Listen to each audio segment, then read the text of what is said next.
到晚上8点钟。而昨天晚间的台北101跨年烟火美不胜收，很多人在现场的周围尖叫兴奋，但很多人也是在101大楼里面的餐厅跨年，要享受不同感觉。近距离看烟火四射反而更震撼，再加上100万盏手机灯光陪衬之下，意境大不同。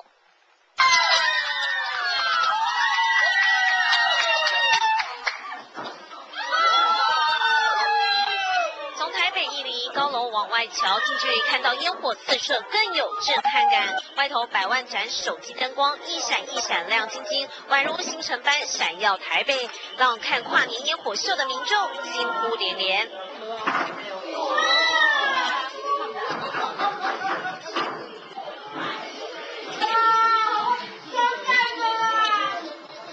为了近距离看跨年烟火，有企业连续3年包场台北101里的高档餐厅，小酌几杯跟员工同乐，最后一起看烟火。不过这包场可不便宜，至少都得数十万起跳才行，也看得出来企业对员工可是相当疼爱。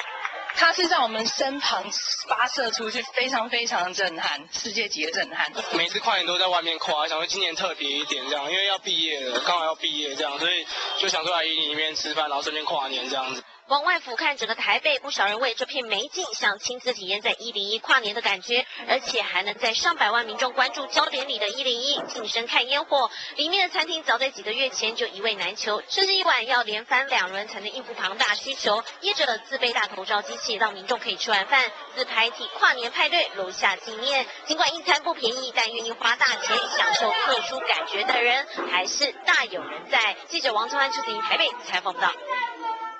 社会焦点要来关心屏东警察抓小